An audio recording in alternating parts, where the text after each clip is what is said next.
wetubeera tuli bw'obanga oseeredde n'obaako osobezza Allah wo ofuba nnyo okulaba nti ku ekyo ky'oba oseereddemu ogoberezaako ekirungi. Yatugamba Allah nti innal hasanat yudhhibna as-sayyi'at, okola ekibi mu butanwa era nga ffenna gwe muteeko mwe tugwa ofuba okulaba nti oyitiriza okwenenyeza Allah n'okubeera nti ogoberezaako ekikolwa ekirungi. Liqaa'una yatajaddadu, alhamdulillah, ndagaano yaffe Allah atusobozesezza okuba nga tuziza obujja n'omusomo gwaffe ogwa sharhu Riyadus Salihin, okunnyonnyola ebyannyonnyola Riyadus Salihin, ekitabo ekirungi ekya mukadde waffe omuwalimu ow'ebyafaayo al-Imam an-Nawawi alayhi rahmatullah, era nga tuli mu mulyango oguyitibwa Babil Mujahada, omulyango gw'okulafuubana okukola ibaada. Yagamba Allah, walladhina jahadu fiina lanahdiyannahum subulana wa inna Allaha lama'al muhsinin, abo abafuddeyo ne balafuubana okukola emirimu gya Allah tabaraka wa ta'ala nga bw'agyagala. Allah yagamba nti ajja baluŋŋamya mu mpisa ne mu nkola yaabwe ey'emirimu, abalagire ddala amakubo agasinga okubeera amalungi, era n'agamba nti kikakafu nti ddala w'ekitiibwa Allah tabaraka wa ta'ala ali wamu n'abo abalongoosa. Tutuuse ku halaka yaffe, oba oliawo eyinza okuba nga yesembayo, ng'olwaleero tuzze ne hadith nkulu nnyo mu busiraamu. Ojja kugisanga mu bitabo bya hadith nga lubeerera eri ku mwanjo. Bw'ogenda mu Arba'in an-Nawawi ojja kugisanga eri ku mwanjo, bw'ogenda mu ahadith eziri mu kitabo nga Jami' al-Ulum wal-Hikam ojja kugisanga nga eri ku mwanjo, ne mu bitabo ebirala. Hadith eno baddu ba Allah, Sa'id ibn Abdul Aziz alayhi rahmatullah yagamba nti kana Abu Idris al-Khawalani idha haddatha bihadha al-hadithi jatha ala rukbatayhi, nti yali Imam Abu Idris al-Khawalani nga y'omu ku boogera hadithi eno, bwe yagyogeranga jatha ala rukbatayhi, nga yenna akola pusinga nakkirira mpaka ku mavivi, nadda ku mavivi ge. Amakulu nti hadithi eno buli lwe yagisomanga teyamulekanga kyekimu, wabula yabanga ekyusa mu nkola ye, mu mpisa ze, ng'ayongera kugonda eri Allah tabaraka wa ta'ala. Imam Ahmad ibn Hanbal alayhi rahmatullah bwe yarayogera ku hadithi eno yagamba nti laysa li ahli shami haditha ashrafu min hadha alhadith, yagamba nti abantu b'eshami tebayina hadith ya kitiibwa gibawa kitiibwa kusinga hadithi eno. Kansuubire nti ebigambo ebyo baddu ba Allah mubikutte mubiteeke mu bwongo bwammwe nga tusoma hadithi eno nga tujejjukanyako. Abu Idris al-Khawalani nga y'omu ku barruwa, kana idha haddasa bihadha alhadith jatha ala rukbatayi, yakkanga ku mavivi ng'ayogera hadithi, nti yajogera nga ayimiridde. Ebigambo ebyo byaleetebwa Sa'id ibn Abdul Aziz. Hadith nga ya 17 mulyango guno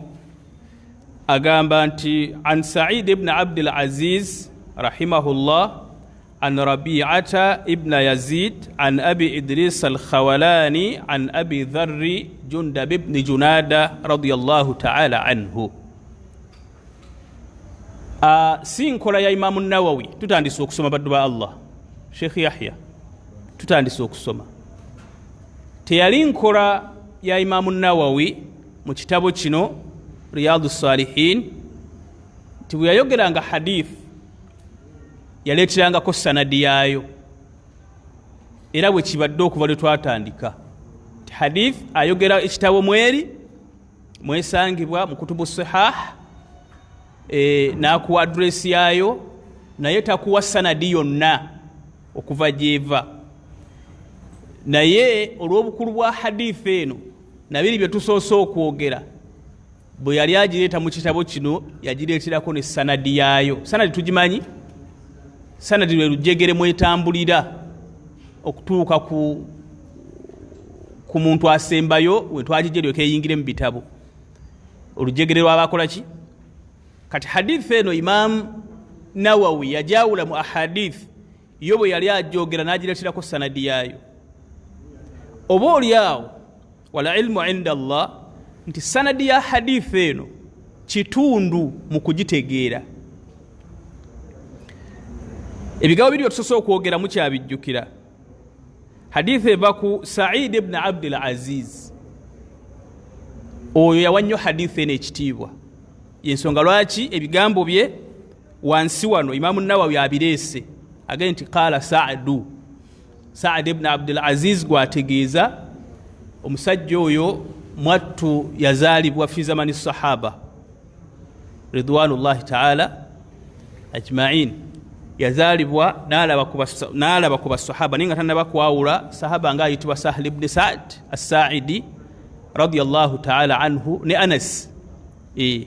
ono tabi'iyu naye abo yabakola ki yabalabako oba yawangala nabo ku mulembe gwe gumu newankubadde nga yali mwana muto Sa'id ibn Abdul Aziz alaqatuhu bil hadith ti hadith ena abasinga okugitegeera ennyo n'ogiwa ekitiibwa nga Imam Ahmad bwagambye bantu b'Eshami ate Sa'id ibn Abdul Aziz w'Eshami Shami kitegeeza ebitundu nga Syria awo Dimashqa Lebanoni kati ebitundu awo Palestine awo bwe watu Shami bwatu yali afaanana demarcation ekitundu nga bwe kiri ku map kati lwaki nawo yalese hadith eno ng'eriko sanadi yaayo nti abantu abali mu sanadi ya hadith eno kitundu ku hadith yani yabulako katono okugituma hadithi y'abantu b'Eshami kubanga Sa'id ibn Abdul Aziz kan min sakanata Sham yomu ku bantu abawangalira Sham ekyokubiri ng'ogyeko okubeera Shami kana faqihan yali musajja mukenkufu nnyo mu ddiini kana muhaddithan yali musajja mugezi wa hadith yawangala ku mulembe gwe gumu ne al-Imam al-Awza'i alayhi rahmatullah al-Awza'i yomu ku banene mu ddiini eno naye olw'okumanya nti ne Sa'id ono si wakuzannya faddalahu al-ba'du ala al-Awza'i waliwo abaakugamba nti mwattu mu elimu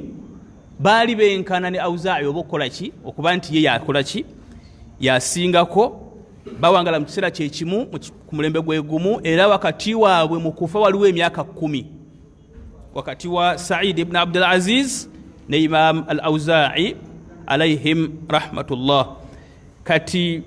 bwe bakugamba nti hadith eno y'abantu b'Eshami okikkiriza kubanga aho be bantu b'Eshami be bafuqaha Eshami ba mufti b'Eshami ba muhaddithu b'Eshami beebo ba Sa'id ibn Abdul Aziz then bwova kuye oddaho ku Rabi'ata ibn Yazid Rabi'ata ibn Yazid yaddako mu sanadi eno naye musajja w'Eshami ate naye yali faqihun wa muhaddithun yawangala ku mulembe gwe gumu ne Imam Makhul alayhi rahmatullah era abamu bagamba nti Rabi'ata ibn Yazid yali kana afqahu min Makhul ne Makhul munene munene Makhul kale hadith eno sanadi yayo Imamu agirese lwansonga nti kitundu ku hadith eno then nozako Sayyidina Abu Idris al-Khawalani alayhi rahmatullah naye ali mu banna Sham hadith eno bajijja ku sahabi omulungi ayitibwa Abu Dharr Jundab ibn Junada radiyallahu ta'ala anhu sahabi ono naye munene badwa Allah munene mu banene sahabi ono yazaalibwa mu katundu bakayita Ghifari Ghifari kali kukubo erijja abantu emaka okugenda Shami kale olabye era Shami wayingiddewo ne ku sahabi kuba eri eritwala abantu okuva e Makka okugenda Shami wakati awo wali akatundu kebayita Ghifari era mu kyafaayo ky'okusiramuka kwe katono nnyo tuyingire ku hadith bwe yawulira okutumwa kw'omubaka Muhammadin sallallahu alayhi wasallam yayina muganda we nga bamuyita Anis oba Unais yamugamba nti omanyi kye tuba tukola nti egwe oba onsooka e Makka mpulidde nti waliyo omusajja ayogera ebigambo si bya bulijjo. Genda ozige ku mawulire ago okumiwa okoleki muganda we n'agenda kituufu n'amawulire n'agafuna era n'akomawo n'amukola ki n'amunnyonnyola n'amuga omusajja ayigiriza empisa ennungi ayogera ebigambo ebirungi. Ebigambo bye si bigambo by'abantu, si bigambo by'abayimbi, si bigambo by'abatontomi, wabula bigambo biri mu mbeera ya njawulo. Awo Abu Dharr we yafunira ekirowoozo ky'okuva gye yali Gifaari agendewa e Makka. Naye ekyali e Makka mu kaseera ako kyali kifumba mutoko mu lulimi Oluganda olw'ebuziba, ng'okumanyako nti oli musiraamu buba bukeeredde. Kati bwe yajja e Makka yakimanyako nti embeera si nnungi, waliyo obunkenke. Yatuuka e Makka ku haramu awo yafuna omukisa nti abamu ku baasooka okumulaba baali basiraamu. Ali ibn Abi Talib yasooka okumulaba. Bwe yamulaba n'amuzza ebbali ne bakolamu omukwana awo ogw'ekiseera, n'amubuuza nti naye owange kiki? Amugaa nti nkubuulire siifune buzibu, ana fi aman fi aman. N'amubuulira ekyama kye nti nzize kumanya ku bigambo bye baŋŋambye ku musajja bw'ati ne bw'ati. Ali ibn Abi Talib n'amukakasa n'amugaa nti kyoliko kye kituufu, nabbi wa Allah waali waka wa Allah yuballighu an rabbihi, n'ebigambo bifanaganako bwe bityo. Njagala kumulaba nti onaamulaba nti ye tujja kumulaba. Ne batambula bonna ne Aliyu radiyallahu anhu bagende basisinkana omubaka Muhammadin sallallahu alayhi wasallam. Naye gwe omanye okutambula n'omuntu nga tomweraga ng'amumanyi, yamugaa nti kati tugenda kutambula, bwe tubaako we tubadde n'olaba nga nsituka, n'olaba nga nkola ki? Nga nsituka, naye nga nsituse mangu ninga gwe bayiridde amazzi. Wali baddeko n'omuntu n'omuyira eggalani y'amazzi, naddala abantu abatya amazzi okunaaba. N'olaba omuntu ng'agugumuka, naga nti bw'olaba nga nsituka ngugumuka ng'omanya obuzibu bukoze eki. Naye bw'oba nga tekibaddeewo ekyo, gwe tambula ng'ongoberera wendaga ojjagenda okulanga tutuuse, insha Allah tujja kutuuka. Ne batambula n'atuuka ewali omubaka Muhammadin sallallahu alayhi wasallam. Era omubaka n'amuwa omulimu nti ddayo obuulire abantu b'obuki obusiraamu. Naye Abu Dharr yali musajja mutono, naye era effujjo nga mweriri, nga bw'oyinza okulaba Sheikh Yahya ono. Effujjo nga mweriri, kati bwe yatuukayo yayaziina buki? Yaziziina bwaziinyi, shahada ye n'agikola ki? N'agyatula n'agirangirira bonna bakole ki? Bamukuba emiggo. Allahu akbar walillahi alhamd. Nazalu alayhi darban fa awja'uhu, yani bamukuba emiggo egitali gyaki. Riwaya mwegamba nti bamukubira ku haramu kwennyini kwe yalangiririra. Nti ku haramu kwennyini kwe yayimirira n'akola ki? N'alangirira obusiraamu. Bwe ne bamukuba eyamutaasa Abbas, al-Abbas ammi Nabi sallallahu alayhi wasallam, eyamutaasa n'agamba nti bannange omusajja muleke omusajja oyo, kuba omusajja oyo kano ke mbadde njagalamu. Omusajja oyo ekika kye, kabira ye, bali ku kkubo lyammwe we muyitanga mujje Maaliwa Eshaami. Kale we mutuusaako obuzibu, ebintu bijja kukola ki? Kwonooneka. Kwe kumutaasa ku basajja abaali bamumiza omusu. Kale kwe kwali okusiramuka kwani? Kwa Abu Dharri al-Ghifari radiyallahu ta'ala anhu. Hadithi eno baddu ba Allah nungi, twali tugiwuliddeko ndowooza. Abu Dharr yagamba nti ani nabiyyi sallallahu alayhi wasallam fima yarwiha an rabbi. Ti hadithi eno ebigambo bino abijja ku mubaka Muhammadin, nga n'omubaka sallallahu alayhi wasallama abijja ku Allah we tabaraka wa ta'ala. Era ng'agamba nti yagamba Allah, ya ibadi inni haramtu dhulma ala nafsi wa ja'altuhu bainakum muharraman fala tadhalamu.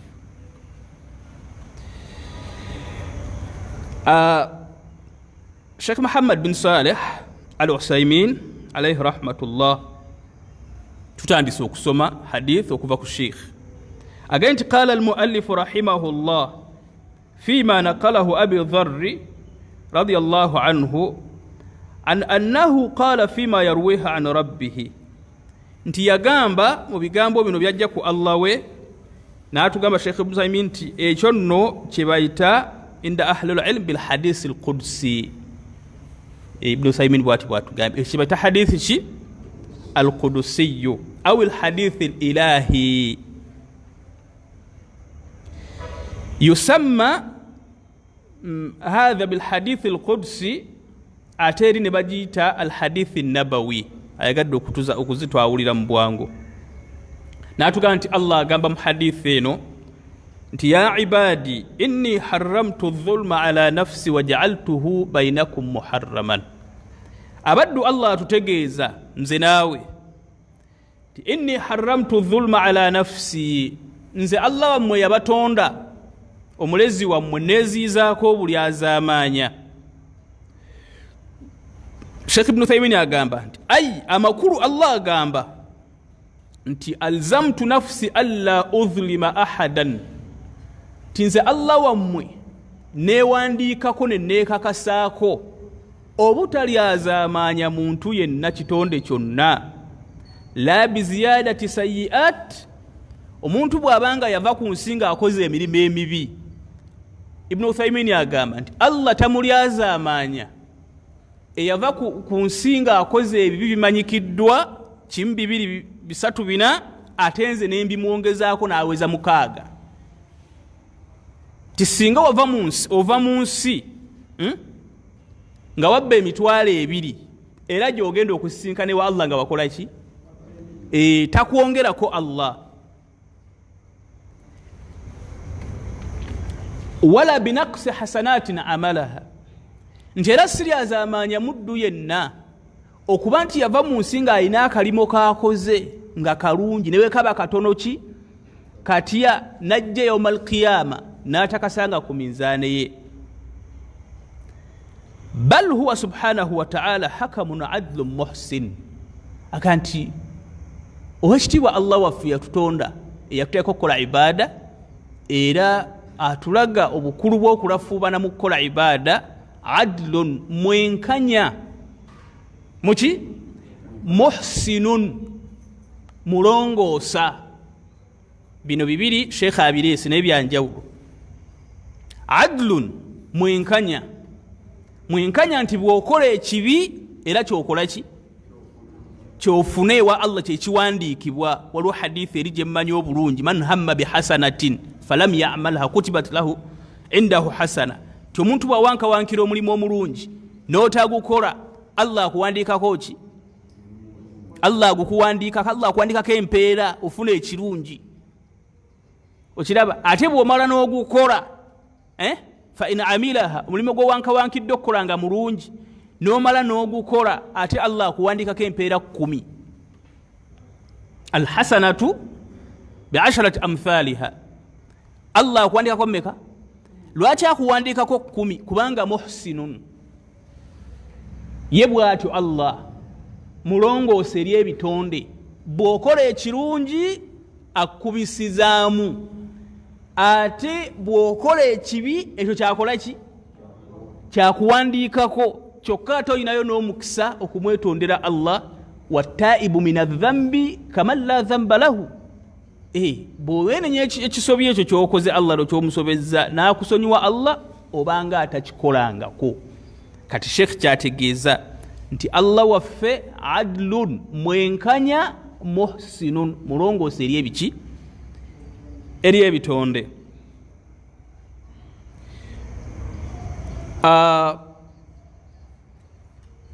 again nti amma alhasanat yujazi alhasanata bi'ashri amthaliha Allah yagaa nti man jaa bilhasanati surat al-an'am aya 16 yagaa nti man jaa bilhasanati falahu 10 amthaliha Allah yagaa nti omuntu bw'akola ekirungi Allah amuwaamu empeera ezifaanana ez'omulimu ogwo emirundi emeka emirundi 10 fahadha min fadlihi wa ihsani obwe bulungi bwa Allah tabaraka wa ta'ala n'okulongoosa eri ebiki ebitonde ffe abakola emirimu emirungi wa man jaa bisayyi'ati fala yujza illa mithlaha wa hum la yudhlamun ate n'akoze omulimu omubi mwattu Allah akusasula ekyo kyokka ekibi kyokoze eki fahadha min adlihi bwenkanyabwe Allah tabaraka wa ta'ala okwawukanako naffe ebitonde affe ebitonde si enkola yaffe abasinga obungi oyagala omuntu akkolere omulimo okumusasula omale kumulabanga atandise okuyiika endusu takyali mukategeera era buli lw'omuwa omulimo n'olabanga mu kugumaliriza tafunyeewo kubonaabona kwonna muli oba olabanga amuwadde ez'obuki ezo ffe mu bubumbwa bwaffe ffe abantu bwetyo bwe tufaanana ekiraba era kati muwulira sikafu eri wakati wa gavumenti n'abasomesa ffe bwe tutyo bwe tukola ki bwe tufaanana onaazimpa tozimpa onannyongera tonnyongera oba tozinnyongera sijja kukola bwe tutyo bwe tukola ki bwe tufaanana kati mu gavumenti omwo mubeeramu abakola ekitono nga bafuna ki kinene ne wabawo abakola ennyo nga bwe mulaba abasirikale ku nguudo kyokka n'omusaala ng'ate omusaala afuna ki kati ffe ebitonde ffe yesinga okuba eki enkola yaffe kati oyo afuna omusaala omutono omusirikale ku kkubo seeka amateeka gali mu poliisi omwo n'akola ensobi egi bayinza okumuggyako amayinja gafunye gabaze bamwongera okumala emyaka 30 gamaze mu poliisi gonna ne bagamuggyako ng'alinga atakolangako okiregera oluganda naye ng'akoze ekibi kiki twabba omusajja akoze ebirungi bingi okuva lwe yabeerawo aweereza emyaka 3 yaki ako mukamusonyiwe empeera yakola eki kati ffe abaddu ffe zembeera zaffe okiraba musajja abbye kasimu ka mitwalo 3 mu paaka ne bamukuba egimutta ffe yensasula gye tusasula ffe ebitonde naye nga ddala kituufu emitwalo 3 gisa omuntu kabe nga bbye bodaboda tewali bamenya banka tewali babba za gavumenti global fund n'ebirala zetuwulira sibimanyi global fund byebitegeza naye zempulira mu mawulire nti waliwo yabbya za global fund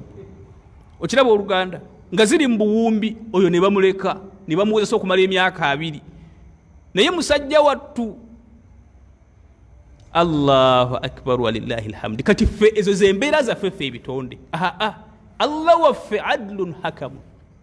adlun muhsin ye mwenkanya bw'okola ekirungi akuwa mpeera ki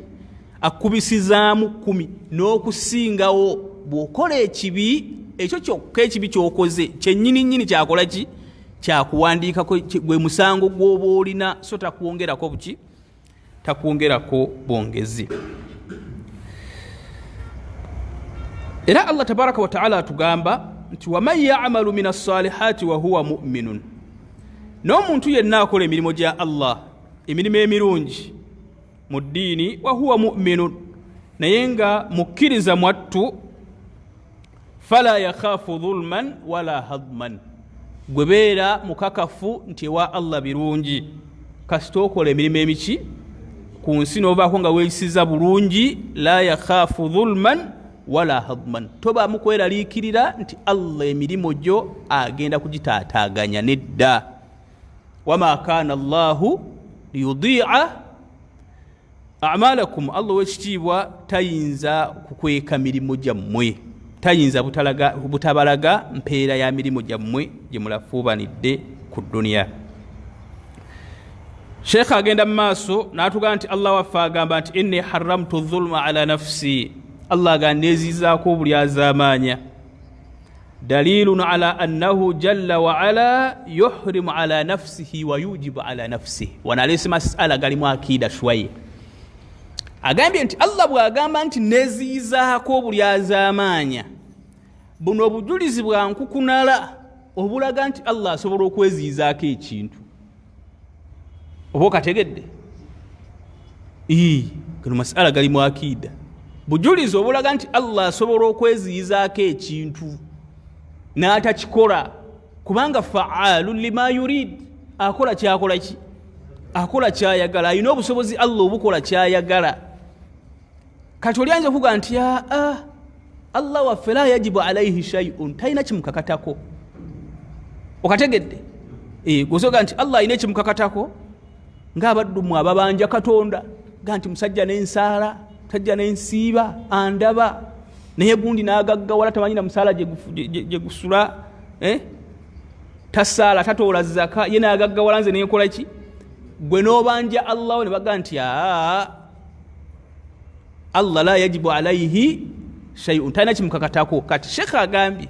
nti kino ekigambo bujulizo obulaga nti Allah asobola okwekakasaako ki wala yadhlimu rabbuka ahadan Allah watayina gwali azamanya ekyo yakyewandikako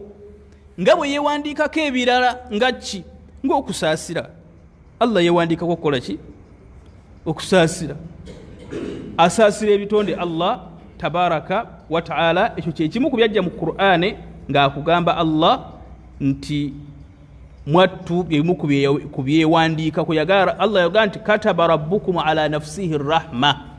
kataba rabbukum ala nafsihi arrahma yewandikako Allah yekakasaako naganze Allah wammwe ndi musaasizi obusaasizi sifatun sabitatun kamilatun lazimatun mulzimatun kitendo ku Allah tabaraka wa taala tikimwawukana ku Allah bwe yagamba kataba rabbukum ala nafsihi arrahma ekyo nga tukimaze obulyaza amaanya Allah waffe talina gwakola ki wa in taku mithqala habbatin min khardalin atayna biha yaga Allah neyo kabanga karungi katondo katya Allah akola ki kati ekisinga kaonaga nti waja'altuhu bainakum muharraman bwenamala okweziizaako obulyaza amaanya nabufuula wakati wammwe nga nammwe bukola ki buzira buli haram wakati wammwe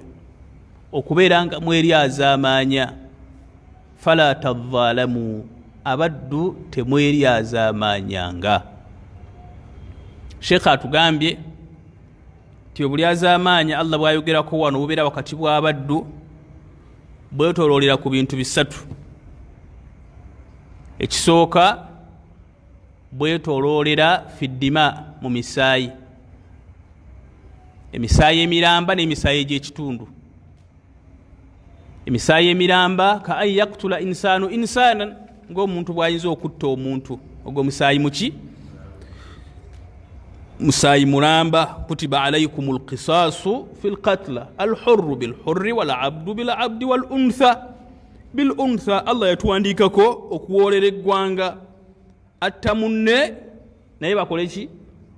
naye bamutte n'atuwa n'engeri gye tuyinza okukikolamu n'atugamba nti alhurru bilhurri mwana waabwe omunene atambule na munene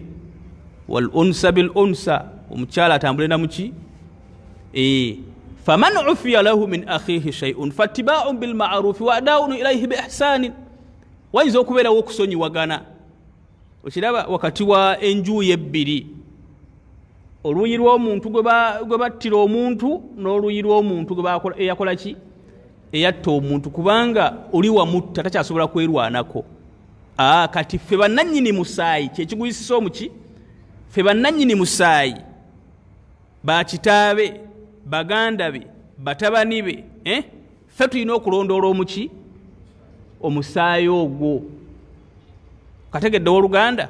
kati faman ufiya lahu min akhihi shay'un fattiba'u bil ma'ruf wamba nga badde okusonyiwagana falhamdulillah mukole ki naye Sheikh atugambye nti omuteeko ogusooka ogw'obulyaza amaanya obuba wakati w'abaddu n'abaddu omuteeko gw'omusaayi omusaayi omulamba n'ogwaki omusaayi omulamba ng'omuntu okutta omuki bulyaza amaanya omusaayi ogw'ekitundu ayinza omutemako omukono n'atafa n'asigalawo ayinza omusalako okutwa ayinza omugjamu eriiso ayinza omusalako ennyindo kiraba oluganda ogwo musaayi nagwo Allah agutegeeza naye ogwo si mulamba nga guli ogwo okukola ki naguno Allah yagwogerako n'aga nti waljuruha qisaasun nga bwe muwoolera eggwanga kwolya sse noono aleese olubale n'ebisago naye mumuwolereko ki eggwanga nga bwolese munno nga talina mukono naawe jangu tukole ki jangu ogende baguteme naawe osigaze gumu okuleka nga baddewo okusonyiwagana n'okusasulaŋŋana ekitali ekyo Allah tabaraka wa ta'ala atugamba kuwoolera ggwanga ku nsonga efaanana bweti kale ogwo omuteeko gumu omuteeko ogwokubiri ogwetololerako obulyaza amaanya wakati w'abaddu almaalu emaali emaali wakati waffe naye yemu engeri gye tweryazaamanyamu. Siraamu n'omuwa n'atakomyawo, siraamu tomuwadde n'anyakula. Kiraba kati okubba gwafuuka mulimu. Basiraamu bantegeezaako tikati guleeta ne bafolena, naffe ne tugenda mu mawanga g'abaddu naye nga kitutugenda kubba. Sheikh n'osaza wano tiketi n'oga ngenze Dubai naye nsaba Allah w'ekitiibwa anteekeko obukuumi bwe, n'ogenda eyo n'otandika kubba. Abamu babbira ku intaneti, n'agenda ku intaneti kuba nalaba bajja kumulaba, n'agenda eri n'akola nabba ku akawunti z'abantu essente n'amalala. Almaalu, ettaka, abaddu ababba ettaka lya bannaabwe, ebyo nabigwa mu muteeko gwaki? Gwa maali. Kati omuteeko ogwo obulyazaamaanya bungi mu gwo. Omuteeko ogwokusatu al-a'raadu, ebitiibwa byaffe. Olyazaamaanya munno n'okutyoboola ekitiibwa kye mu ngeri ki? Bilghaiba, n'omugeya, binnamiima, okumunoonera emikwano, kino byonna kitiibwa ki? Okumuvumira wakati mu bantu n'omuswaza, oba otyobodde ekitiibwa kye. Okumutemerera, oba otyobodde ekitiibwa kye. Kati obulyazaamaanyi obubeera wakati waffe bantu ku bantu bannaffe bugwa mu miteeko egyo emeka? Esatu. Obujulizi ku kino hadithi y'omubaka Muhammadin sallallahu alaihi wasallam eya hajjatul wada. Hajjatul wada omubaka Muhammadin sallallahu alaihi wasallam yakirangirira lunye aga nti inna dima'akum wa amwalakum wa a'radukum haramun alaikum ka hurmati yawmikum hadha. Naga nti abaddu mwenna abasiraamu abakuŋŋaanye wano olwaleero mbalayirira emisaayi gyammwe, obugagga bwammwe, ebitiibwa byammwe haramun alaikum, bizira kummwe, binene kummwe, okuba nti omuntu abyeŋŋanga ng'obunene bw'olunaku lwammwe luno mu kibuga kyammwe kino Makka. Ku lunaku luno, lunaku kimulowooza? Lwali lunaku ki Sheikh Ahmad? Yawmu Arafa. Okitegedde Oluganda? Ebintu ebyo temubisemberera. Era ebintu bino baddu ba Allah tabaraka wa ta'ala ffenna tumanye nti obusiraamu bwaffe kwe bwetooloolera. Ku bino obusiraamu bwaffe kwe kulaki? Al-kulliyati al-khamsa, ebintu ebitaano ebisinga okuba ebikulu mu ddiini eno obusiraamu bwe byajja okulondoola, baddu ba Allah ojja kusanga nga bw'ojjako ekyokusinza, bino ebisigadde bina byonna bigwa mu kkowe eryo, bigwa mu muteeko ogwo nti obusiraamu bwajja okukuuma enzikiriza. Okiraba? Ffenna tusinze Katonda ki? Omu. Obusiraamu bwajja okukuuma omusaayi, bwajja okukuuma endyo. Okiraba Oluganda? Bwajja okukuuma emaali zaffe, obugagga bwaffe, waleme kubaawo muntu akikinala ku munne ayinza kutwala bya munne mu mbeera ya bulyazaamaanya. Kale wekitiibwa Allah tabaraka wa ta'ala bw'agamba nti inni haramtu dhulma ala nafsi, neziyizaako obulyazaamaanya, waja'altuhu bainakum muharraman, nembufuula wakati wammwe ng'era obulyazaamaanya bubi buzira, fala tadhalamu, kale baddu ba Allah temugezaako okubeera nga mweryazaamaanya. Owekitiibwa Allah tabaraka wa ta'ala mu hadithi eno al-Qudsiyu era n'ayongera n'atugamba nti ya ibadi kullukum dallun illa man ahdaytu, abaddu abakkiriza ffenna nga Allah bwe yatutonda twalibadde babuze. Twalibadde baki? Twalibadde babuze oba tuli babuze, i'tibaaru maakaana, okuba nti embeera nga bwe yakola ki? Nti nze naawe essaawa zino singa Allah tiyatutumira babaka, singa tuli batamiivu. Okiraba Oluganda? Singa tewali amanyi Katonda, singa ensinza gye tusinzaamu nsinza ndala nnyo, naye okusaasira kwa Allah tabaraka wa ta'ala kuffe arsala ilaina rusulan yatutumira abaki kati okutuma kwa Allah ababaka nga ne mukama waffe Muhammadin sallallahu alayhi wasallam kyekimu ku birago obukulu bwa Allah tabaraka wa taala n'okusaasira kwe natuga nti kullukum dhallun mubeere beetoowaze kubanga mwenna singa si kutuma babaka singa si kubalungamya mwali badde baki mwali badde babuze fastahduni kale bwe kibanga mukitegedde mufukamire musabe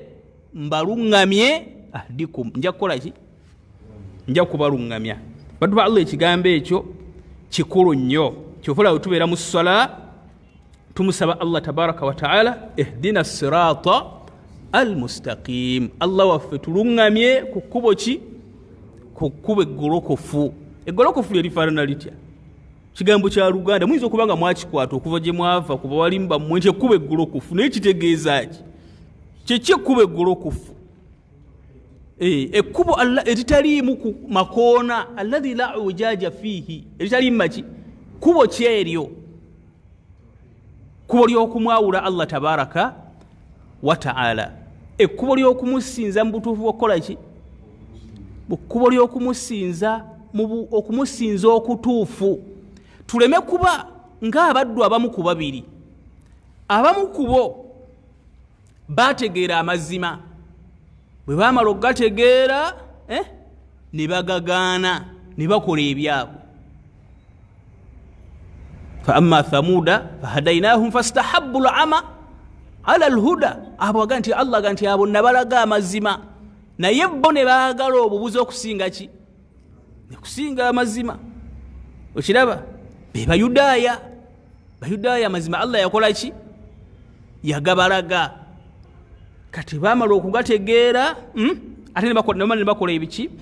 ne bamala ne bakola ebyabwe kati ate waliwo abanaswara bo ate Allah tiyabalaga maki mazima ne basigala mu mbeera gye balimu ne baagala ekyo kye balina okusinga ekya Allah tabaraka wa taala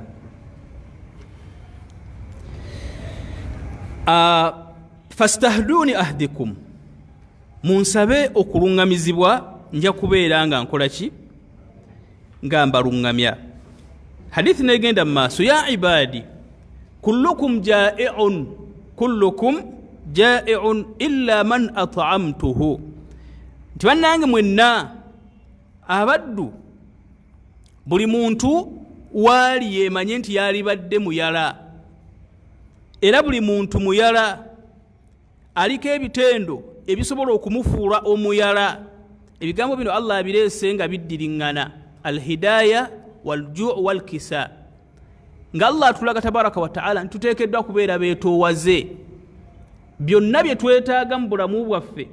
byonna bye twetaaga ebiyinza okutufuula abaddu ab'enjawulo ku nsi ne ku nkomerero kubeera baki kubeera beetoowaze n'atugamba nti ya ibadi istat'imuni mutuule musabe munsabe nze Allah wammwe nja kubaliisa yagamba Allah mu Qur'an nti afara'aytum ma tahruthun temulaba ennimiro ze mulima a antum tazra'unahu am nahnu zari'un ani ayina obusobozi obuyinza okwasa ekijanjaalo nekimera oba kasooli oba okukuza ebyo byonna byemukola ki byonna byemulaba byemunona mu butale byemugula ani abirinako obuyinza okuba nti abiteeka mu kifaananyi ekyo yalibadde Allah tabaraka wa taala kale mulina okuba abeetoowaze abalimi n'abatali baki kubaffe abalimi oluusi tubitegeera mangu Sheikh Yahya ogenda n'osala ku lumonde n'ojjako ekibayita gebayita amalagala n'okasalako n'okakola ki n'osalanga butaano nga bukoola buli kati bukola ki bulengejja n'osima ekikata n'okakola ki n'okateekawo Sheikh bw'omala okukateekawo wansi awo Allah alina obusobozi bwa kika kya njawulo gy'otalaba ne kakuba emiki emirandira bwe kamala okuba emirandira akalandira kavaayo nga katini bwe kati ne kagenda nga keepika paka lwe kakola ekintu ekikola ki naye nga gwe wateekayo kantu katino okitegedde kaakati ate obuyinza bwa Allah ne bukwewuunyisa gwe wateekayo ka guliini ogenda okusima nga mulimu omumyufu nekyenvu ga nti kino ekikata nga mulimu owa kyenvu kino mulimu omuki omumyufu omulala ne kala endala si kungulu kwokka ne munda bw'otema bwe kiri waliwo gw'obajjula n'otemako nga munda waki wa yero omulala wa white nga bw'olumako mwattu mulimu kasukaali kootaatiikamu okitegedde waluganda tewayita nako ng'ogenda okubyala ebikata si bwe kiri wali oleeta amalagala gano wagateeka mu ttaka naye kalumonde kano temuliimu ttaka naki temuliimu ttaka tekalumira sheekh era bw'okasanga kalumira obuuzaaja ti n'omubuuzaaja ti kiki bwe gaba nga amahale tegaawera yogera tugakole ki tugongereko naye emmere njiwulire erumira wallahi kati ffe abalimi tusobola okubitegeera amangu mu mbeere ga nti afara'aytum ma tahruthun mulabye mulima mu nnimiro eyo nga mulima antum tazra'unahu ddala kituufu mulina obusobozi obukola ebyo bye mujja mu nnimiro nga mumaze okuteekayo ebyo mutaddeyo am nahnu zaari'un oba Allah wammwe yakola ebyo kati Allah bw'akugamba nti oli muyala okuleka nga nkuwadde ekyokulya aba mutuufu oba aba mukya aba mutuufu Allah ffenna yatugabirira wama min dabbatin fil ardi illa ala Allahi rizquha wa ya'lamu mustaqarraha wa mustawda'aha abaddu Allah bakkiriza owekitiibwa Allah tabaraka wa taala n'atugamba era mu aya ezo zennyini ze tusomyeko n'atugamba nti law nashaa'u laja'alnaahu hutaman fadhaltum tafakkahun n'agamba nti singa mbanjagadde era waliwo lwe bukyanga kusalawo kwe Allah ne bikola ki ne bigaana kiraba omusajja n'osima omusiri gwa kasooli nga guva wano nawa ne guweta omutala ne gumala ne gulinnya n'olusozi ne gukkirira sheekha abadde asuubira kiro omutwalo ez'akasooli ne bakubuuzaamu ensawo neekubula kusalawo kwa Allah ensawo neekola ki ensawo neekubulamu kale Allah wa buyinza luli yakuwa ate kati akoze eki akuttemu kiraba oluganda kati Allah bwatu bagambye nti law nashaa'u laja'alnaahu hutaman fadhaltum tafakkahun nemutandika okwemagaza daga nti gavumenti ebiyingiddemu ekitali kituufu Allah aba akoze eki kati mwattu n'atugamba nti ffenna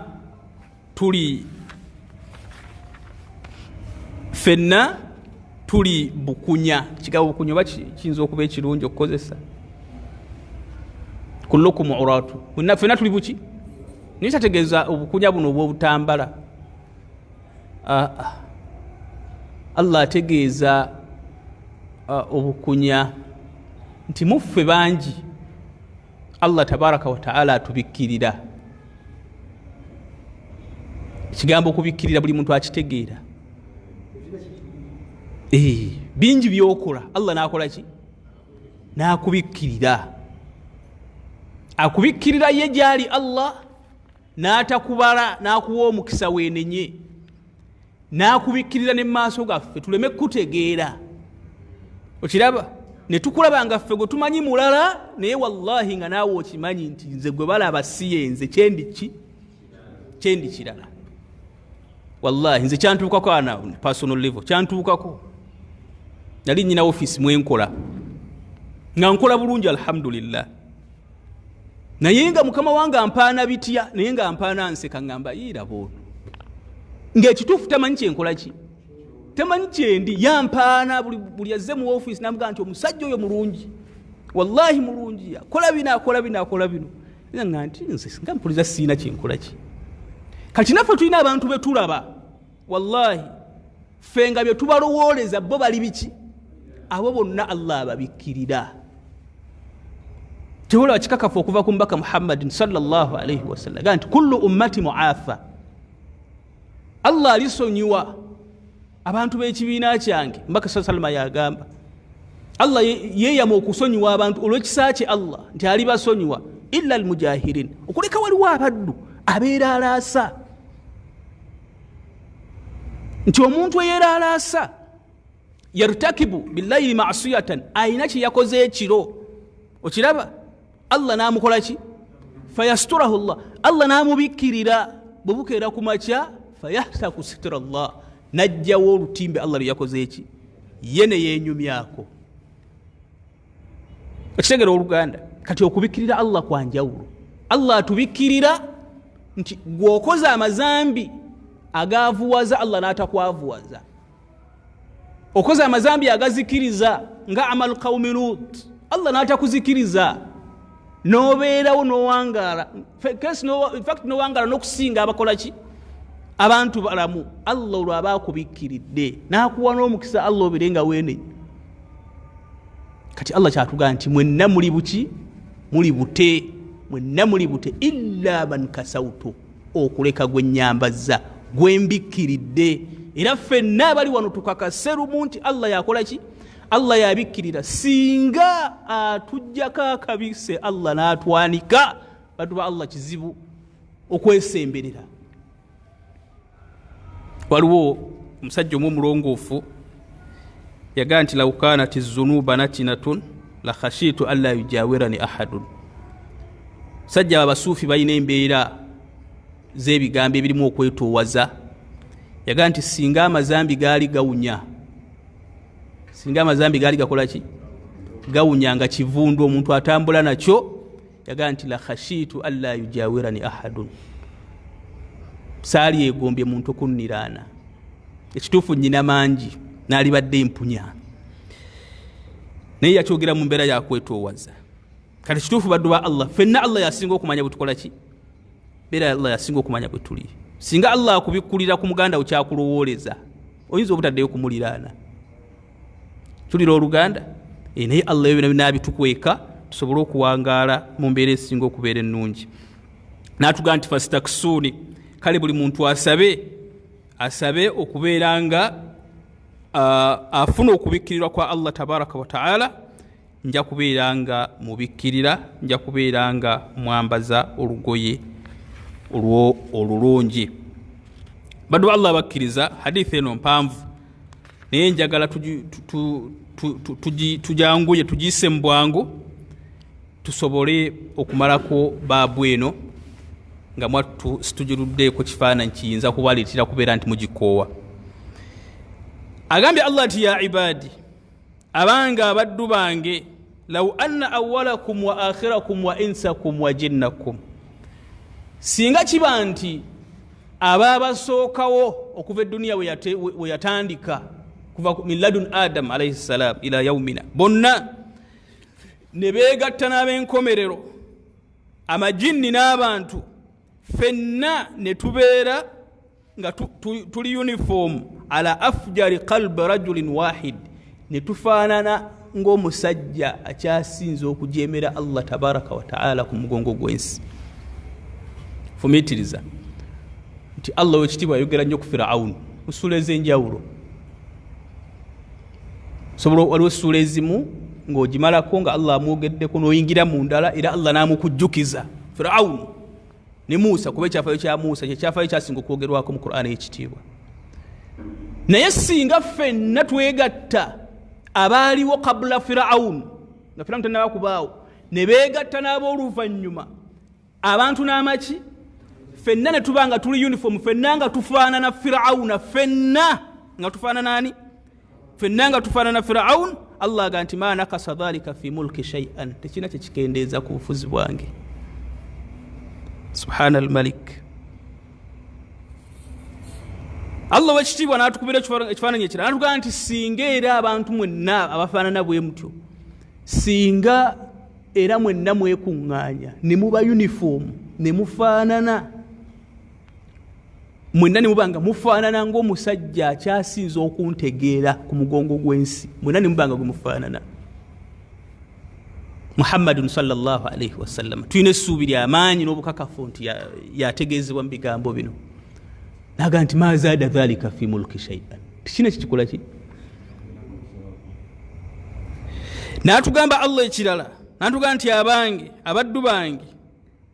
singa era mwekuŋŋaanya mu kifaananyi ekyo abaasookawo n'ab'oluvannyuma amajini n'abaki ne muyimirira mu lusenyi lumu fasaaluuni ne munsaba buli muntu n'asaba ng'alina kye yeetaaga fa ataitu kulla insani masalatahu buli muntu n'aweebwa kyakoze eki kyasabye ma nakasa dhalika mimma indi aga tekikendeeza ku bye nnina tekikendeeza ku bye nnina Allah mugagga agambye nti mpozi ekiyinza okukendeerako illa kama yankusu lmikhyatu idha udkhila albahara kuba ekyokulabirako ng'okutta empiso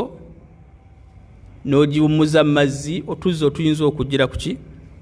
empiso ng'ogitadde mu nnyanja otuzzi otuyinza okugirako mpozi oba osuubira nti nyinza okukendeerako kiyinza kuba ekyo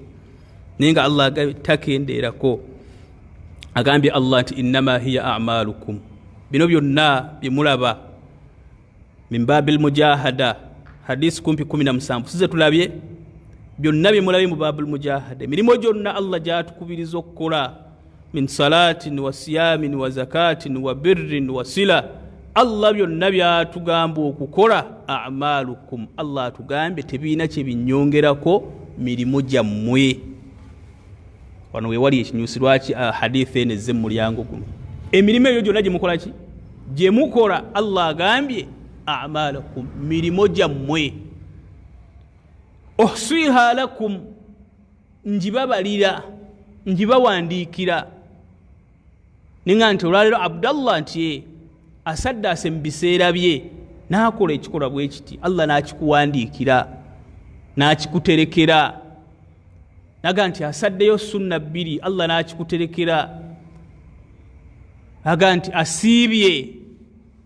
mu nnaku 10 Allah n'akikuterekera a'malukum mirimo gyammwe Allah bw'agambye tabaraka wa ta'ala thumma uwafikum iyyah akaseera kajja kutuuka buli muntu akwasibwe amakungula ge buli muntu alabe ebyo byazzaala fuubanira kuki ku duniya Allah tabaraka wa ta'ala amusasule faman ya'malu mithqala dharratin khayran yara anasanga akalungi konna ke wakola newe kaliba katono katya ojja kalaba n'akabi bwe kityo nako ojja kukola ki faman wajada khayran falyahmidillah bw'alijja yawmal qiyaama mufe n'asanga fayiro yenga mulimu ebirungi ajja kuba kimugwanidde okubeera nga atenda Allah tabaraka wa ta'ala waman wajada ghayra dhalika fala yalumanna illa nafsa n'alisanga nga byanjawulo okusingako okusukkawo yasuubira oyo naye anenyanga mwoyo gwe innama hiya a'malukum byonna bye tukola mirimo gyaffe baddu ba Allah ow'ekitiibwa Allah tabaraka wa ta'ala agitubalira n'agituterekera agitusasule yawmal qiyama aligenda wa yawmal qiyama n'asanga nga birungi oyo atendanga Allah ku lunaku olwo waqalu alhamdulillahi alladhi sadaqana wa'dahu bajja kugamba nti amatendo ga Allah tabaraka wa ta'ala oyo atuukiriza ki yatusuubiza wa awrathana aljannata n'abeera nti atusasula ki atusasula ejjana gyetugenda okubeeramu olubeerera Allah atugamba nti man jaa bilhasana bannaye tulafuubane okubeera nga tukola Allah byayagala akola ekirungi kimu Allah amukubisizaamu 10 n'akola ekibi olw'obwenkanya bwe Allah amusasulamu ekyo kyennyini kyakoze eki amusasulamu ekyo kyennyini Allah kyabeera nti kyakoze Allah kyakola ki Allah kyamuwa baddu Allah hadithi eno nkulu nnyo saagala tugisharahe nnyo kusingakaawo newankubadde nga sharuhu Sheikh abadde akyagireeta naye ekigambo ekyo kikulu nnyo bilmunasaba nga olwaliro kyekiro ekisoose mu nnaku 10 eza dhul hajj baddu Allah kikulu nnyo okubanga tubajjukiza nti ekyo nakyo ebyo nabyo ennaku zino 10 ezijja nnaku za kwenyagira mpeera ze zimu ku biseera ow'ekitiibwa Allah tabaraka wa ta'ala mwasasulira omulimo n'akubisizaamu emirundi mingi okusoma Qur'ani kwosoma mu zino ennaku 10 empeera z'ofuna tezenkana z'osoma Qur'an mu biseera birala. Esswala ya jjama gy'osaalira mu nnaku zino 10 esinga esswala ya jjama gy'osaalira mu nnaku ki endala. N'emirimu gyonna, buli mulimu omulungi gw'okola mu zino ennaku 10 gwa bbeeyi okusinga omulimu ogwo gwennyini singa oba ogukoledde mu kiseera ki ekirala. Bw'atyo Omubaka Muhammadin sallallahu alayhi wasallam bwe yatutendeka, bwe yatusomesa sallallahu alayhi wasallam. Sahabi omu yamubuuza ti ya Rasulallah, kebe jihadi wala aljihadu fi sabilillah,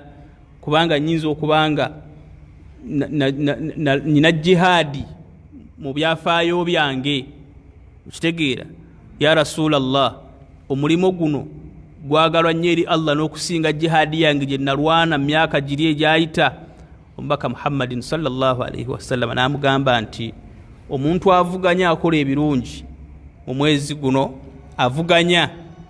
kagamba kukategerekese bulungi, avuganya rajulun kharaja bimalihi wa ahli,